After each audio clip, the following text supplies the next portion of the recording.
the Hollaback Girl, Harley Quinn. And this is the Adder Mad Hatter, Deke Rivers. Hi. And we are coming at you from the day after Thanksgiving. And we went to Black Friday, and we did a whole bunch of craziness, and we are here to talk about it. So, I'm going to put Deke on the spot and make him start. How was your Black Friday? We have to go there? Okay, so Yeah. Here's what happened, everyone. For those of you who have not experienced Black Friday or have never been to Black Friday, let me explain to you what happens.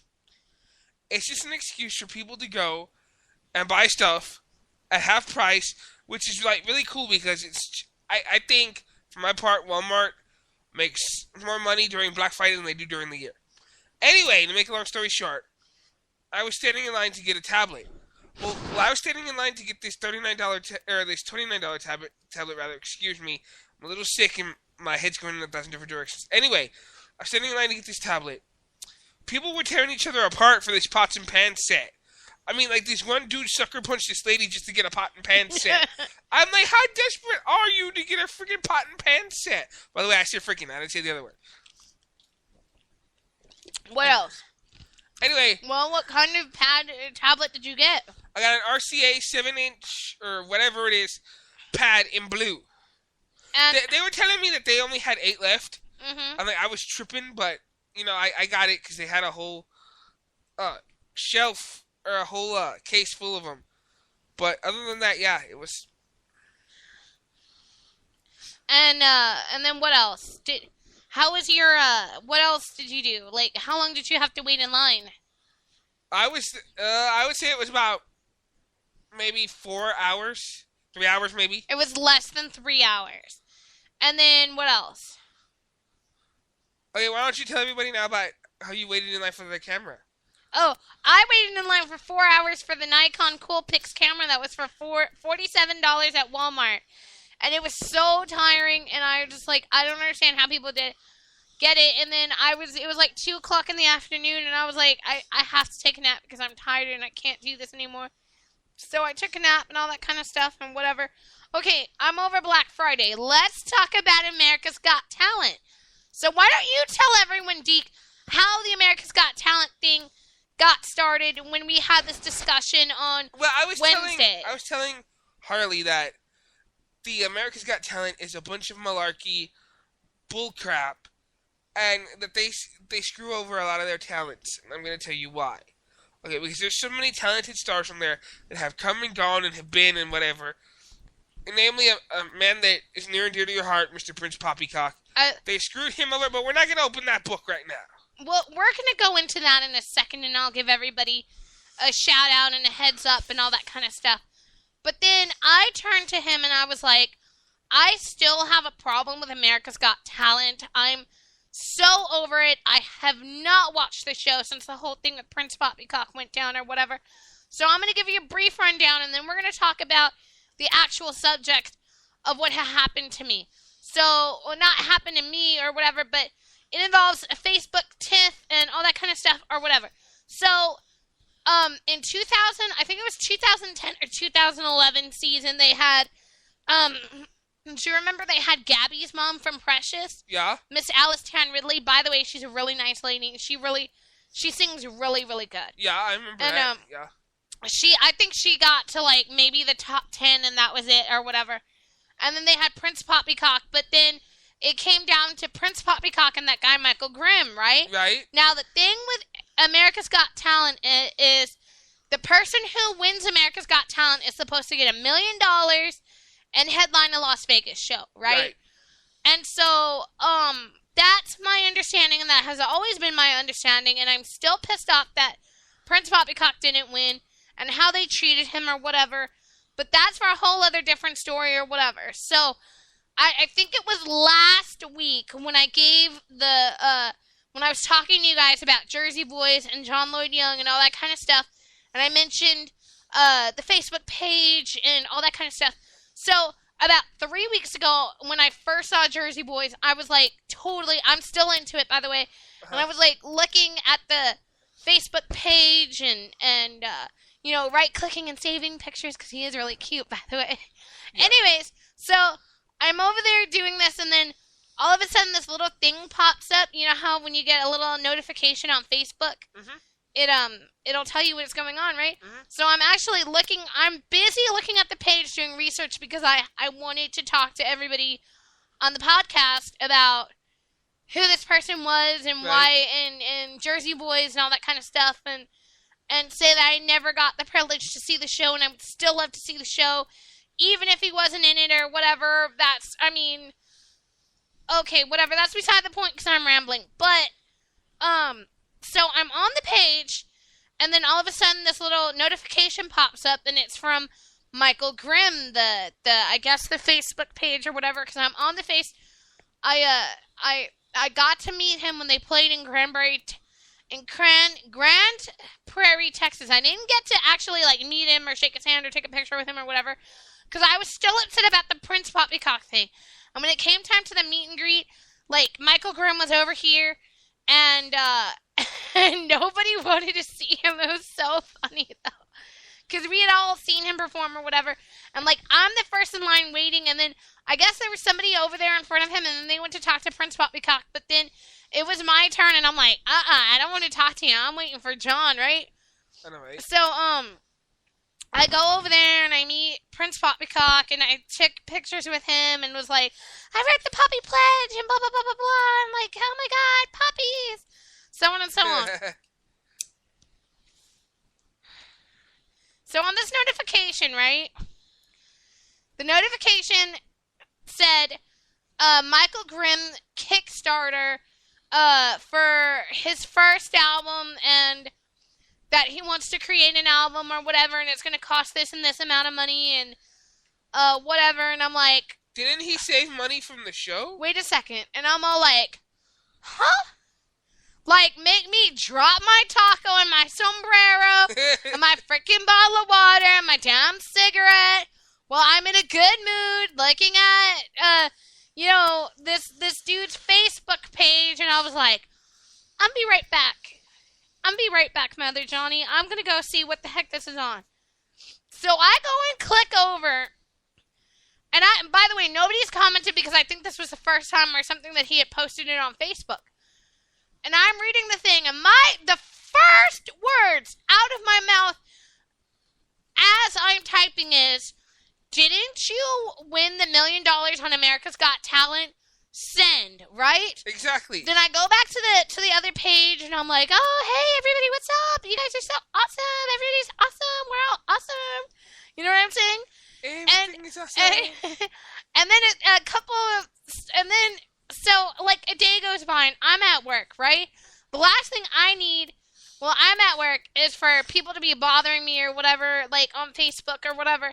So I'm looking at the notifications during lunch, and people are jumping on me yeah, he won AGT and $1 million and this, that, and the other, but he took a payout of $350,000, and he bought his grandparents or whoever raised him a house and cars, and this costs money and that costs money or whatever.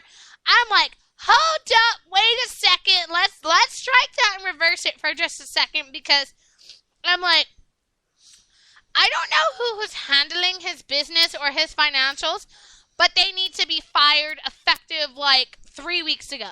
Yeah. Because I'm like, I can put together a business plan for him in 5 minutes, and this is how we're gonna do it. And I'm not even in the business, and I know nothing. I'm not in the business yet, and I know nothing about the business. Right. Nothing. I've never done this or whatever. But in my head, I'm thinking okay, I understand you want to buy your family or whatever a house or whatever. I'm trying to do the same thing too, so we could get up and out of here and start doing the things that we want and jumpstart the careers that we want to do. You want to be in music, I want to be in comedy, and all that kind of stuff or whatever. And then do a little bit together. And do a little bit of shows like we're doing right now together and whatnot. And I'm just like, you have to be realistic. Why would you buy or make a house or whatever he did that is is going to cost you in construction wise way more money than you even have? I don't understand it. For me, I would rather have the most I would spend on a house is $100,000. Right. And even if it was a fixer upper or whatever, that would be fine, because I'm like, okay, well, over time, I can do little bits and pieces of it whenever I get the extra money or whatever to do stuff with it, and that's fine. But then, and then save that money. Okay, that's like $100,000 right there. Like, I bought it. Like, I have $350,000, right? Mm-hmm. In the bank. Mm-hmm. I bought the house outright and the land that it sits on, okay? Maybe that's $130,000, right? Mm-hmm. I have to take a drink. Sippy. Anyways, so are you following me? That's like $130,000 because I bought the house and the land that it sits on. Right. So that all I have to do is every year pay a couple, maybe $1,000 or maybe $1,500 in taxes, depending on how it is or whatever. And so, okay, we got that part out. And then everybody wants a car. Fine. I get me a nice little car, whatever. I get you and Jenny Lee a nice little car. We're all good. That's like, what, $160,000 right there. That's an extra $30,000 because I bought everyone nice little SUVs or whatever that everyone likes or whatever because I didn't spend a lot of money. Then I put the rest of the money away and save it for having to pay taxes on the house and to use it toward my career or whatever. Everyone's golden. Mm-hmm. But if he spent all the money or whatever, this is where I'm talking about his manager, his agent, whoever's doing his business and his financials needs to be fired. Because if he needs the $6,000 so bad, I would have arranged a tour. I would have arranged some kind of a tour, some kind of a gig. It may not be huge arenas or stadiums or whatever, but that's not looking at the bigger picture. Sometimes if you play small parties or small gatherings or small clubs, they'll pay you. Even state fairs, carnivals, whatever, you still get paid.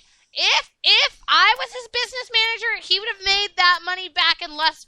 He would have made enough money in like 2 months to be able to afford to make the record on his own and pay everybody and still have, still live a comfy life or whatever. Because I'm like, you can do it. Like, and you don't even have to ask for a lot of money. You know what I'm saying? Exactly. Because I'm like, I realize he's a guitar player or whatever, and that's fine. But I was like, it can be done. And I was like, I'm sorry, I don't understand how this or whatever could happen. And I was like, and by the way, how is this guitar player, Michael Grimm, gonna headline a Las Vegas show anyways? I'm like, the only person who's a guitar player who could probably get away with being in Las Vegas, headlining a Las Vegas show, is Elvis. But he wasn't exactly an official guitar player. Because he could sing with it without the guitar. Yeah, but you get what I'm saying. Like, this is the only thing that this guy has to offer. Mm-hmm. Like, he doesn't wear a sparkly suit or sparkly hat or, like, he couldn't be theatrical or whatever. Like, let me just say, like, he's just, like, a rugged man's man or whatever, and I get it, right? But there's no way that he could, like, headline a Las Vegas show and everyone's like, oh my god, I'm going to Las Vegas for the weekend. I'm going to go see Michael Grimm. Like, that's not something that I'm going to bring up in a conversation. You know what I'm saying? Mm-hmm. It's not like that ventriloquist who had those puppets and everything like that. And now he's got his own Las Vegas show. By the way, you need to see him. He is awesome. Oh, my God. Okay, now I have to take a deep breath because I'm over that. Wow, that was a lot. I said a lot. I'm like, it's like 13 minutes. Okay, now what do you want to say? Well, I want to say that, I agree with everything you said. And by the way, refresh my memory on who Michael Graham was again. Oh, hold on. Let me see if I can bring up a picture. Never mind. Don't care. No. Well, yeah, that's the thing. By the way, all the winners of those, like, reality shows and things like that, like, who remembers? I think I only remember Kelly Clarkson, that girl from Dreamgirls, the one that's married to the Jennifer Hudson. Yeah, the wrestler, whatever his name is. What so-called wannabe wrestler because he ain't freaking done anything. Since I don't understand that guy is an Ivy Leaguer. Like, he's a lawyer and all that kind of stuff. And I don't understand, like, at what point he's like, oh my god, I just woke up this morning and I want to be a wrestler. Well, I don't know, but John Cena says no one ever. But John Cena whooped his butt every match they had, just saying. Yeah. Okay, I'm going to show you who this fool is. So you know who I am talking about. He's got his official fan site. Are you serious? It's an official fan page, okay? Get with it, mijo. You're gonna be left out in the cold. He looks like that dude that was on the wrestling. He looks like that Brad Maddox. Well, I don't know, but I'm just saying this is the thing that I was talking about. And I was like, I don't know. But anyways, this is who Michael Grimm is. He used to wear, like, he's always with that fedora and all that kind of stuff. And, yeah, he is the one that won America's Got Talent over Prince Poppycock. Now, don't worry, I could have written Prince Poppycock's Las Vegas show, by the way. Mm-hmm. I'm just saying. Anyways, tell me about your games. How are your games going? Pretty good, pretty good. I'm waiting for this Sunday so I could get Hulk Hogan so that I could play him in a couple of matches. For those of you who don't know, I found this out the hard way because I didn't know this and I didn't realize this. Mm-hmm. But I know that Hulk Hogan is actually on the season pass of the WWE, and I didn't know that before. Get you out of the frame. Oops. Okay, sorry about that. I know.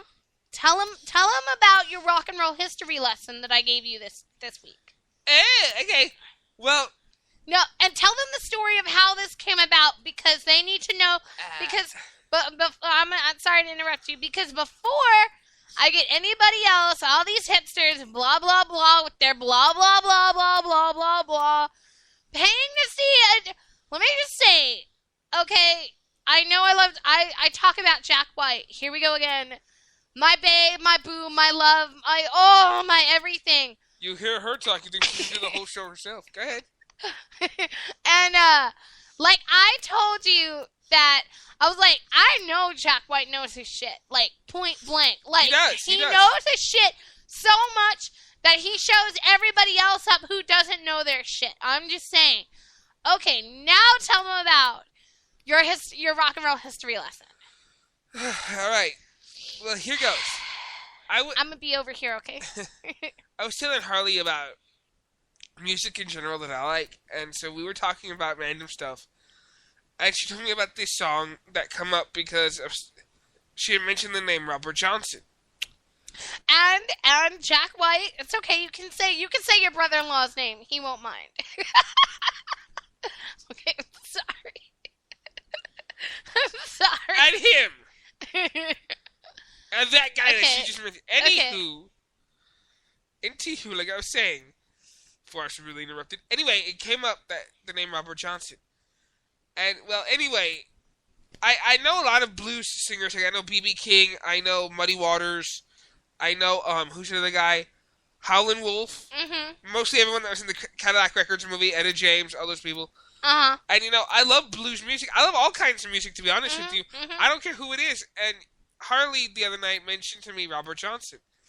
And she said that she's telling these little hipsters now from today's era about this guy who actually did a song here at one of the hotels. Not a song. He recorded his whole album here in the St. Anthony downtown. Yeah. They have the Robert Johnson suite, by the way. Yeah. I thought you said it was Emily Morgan. No, the St. Anthony. The Emily Morgan's in town by the Alamo. Okay. No, it's not the St. Anthony. I'm wrong on the name. It's the Gunter Hotel. The Gunter, yeah. And they have the Robert Johnson suite. So tell them about the name of the song and what you heard and whatever. Well, anyway, the name of the song that she mentioned to me was called Hellhounds on My Trail. That song is the most crazy song you ever heard, but it was really cool. And I heard the whole album. I listened to it. And this man was really talented. Is it now on your playlist? Yeah, it's now on my playlist. It's like now number 1 on my playlist. And what else? So, your thoughts, your actions, like, blown away, Well, when I heard the song, I was, like, blown away by Hellhounds on My Trail, and, of course, by another song called The Devil in Me Blues. What did you like about that Which is song? also where I think Devil Went Down to Georgia came up. Devil Went Down to Georgia came up. Anyway, I thought it was an awesome song, and, to hear these songs... Now you understand where the Beatles and Buddy Holly and Elvis Presley and Eddie Cochran got all those riffs from. And, I mean, mad props to Robert Johnson, and may he rest in peace, because his talent is very misunderstood and how do you say it, and misguided as music wise. I don't know if I said that right. And his voice is just so. I don't know how to describe that song, Hellhounds on My Trail. Like, I played it for my friend who's a total hipster, and, like, he was blown away. It's just the sound of a guitar and a voice, and then the hiss and scratchiness of the record, and it's so mind-blowing that this came from this person from 1932 who had so much soul and life in them, and it's just like, so before anyone So my even... question is that I have to that, how did he pass away? Because I know he died at age 29. It's all sort of mysterious. You can look it up on Google. We'll talk about that later, but I'm just saying, like, you've never heard anything about it like that.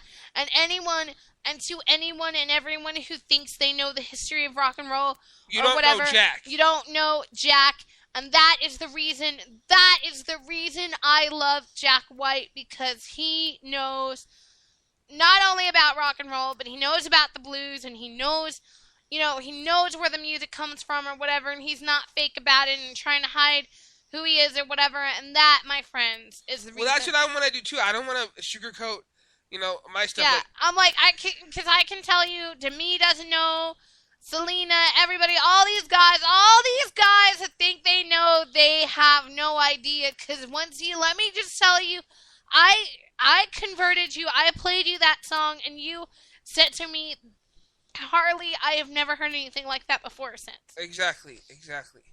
And you were just like, I don't know what to say. I don't know what to do. I don't know how to feel.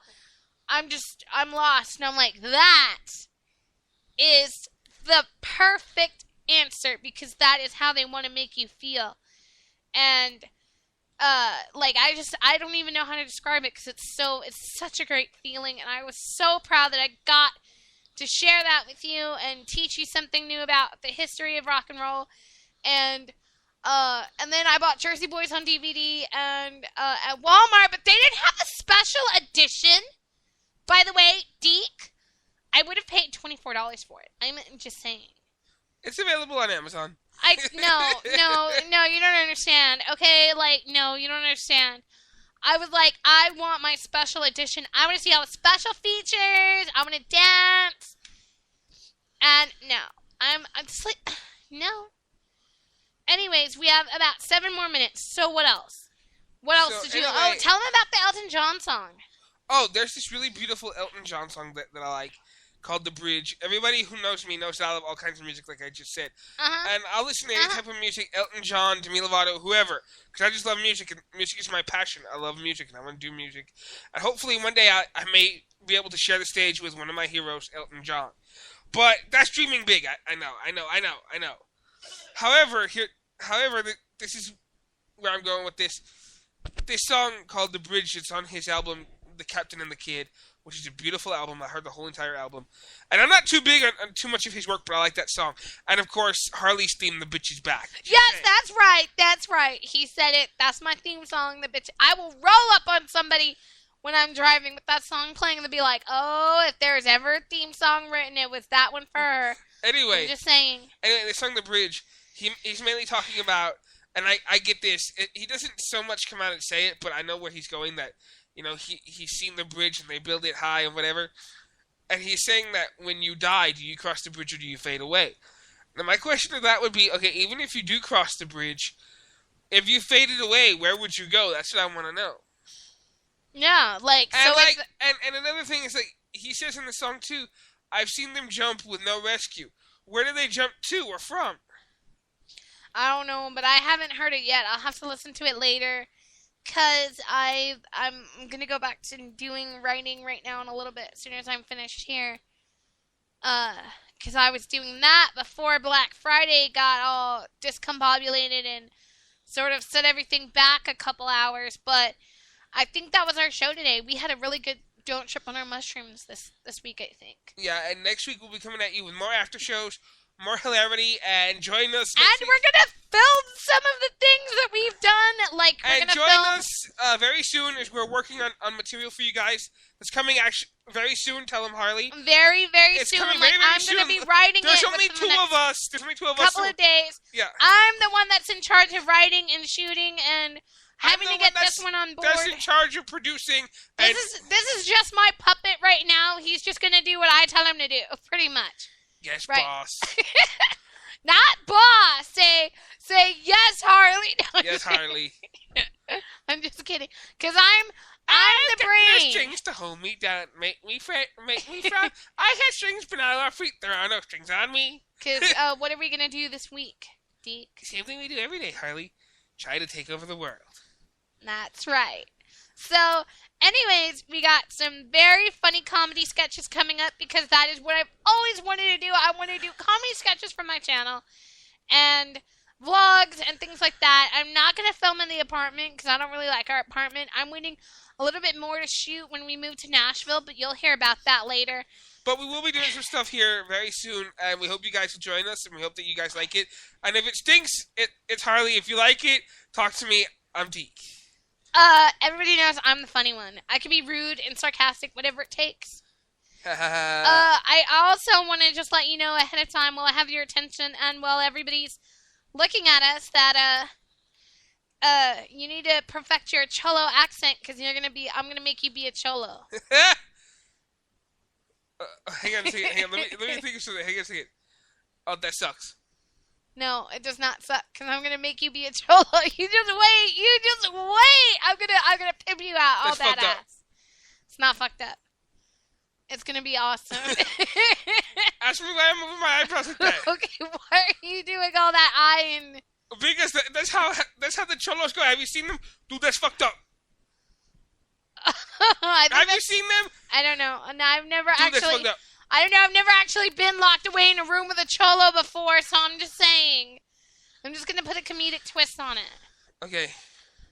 So anyway, like I said, just stay tuned, and as the hilarity ensues, and we'll see you all soon. Excuse me.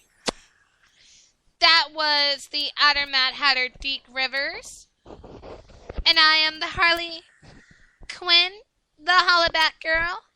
And this was our show, Don't Trip on Our Mushrooms. This is our first live podcast broadcast thing or whatever that we're doing. So we just want to say goodbye. We'll see you later. Have a good day. Happy Thanksgiving. Don't eat too much. Remember, it's all about peace, and don't kill your family, love, and happiness. And we will see you later. Goodbye. Bye.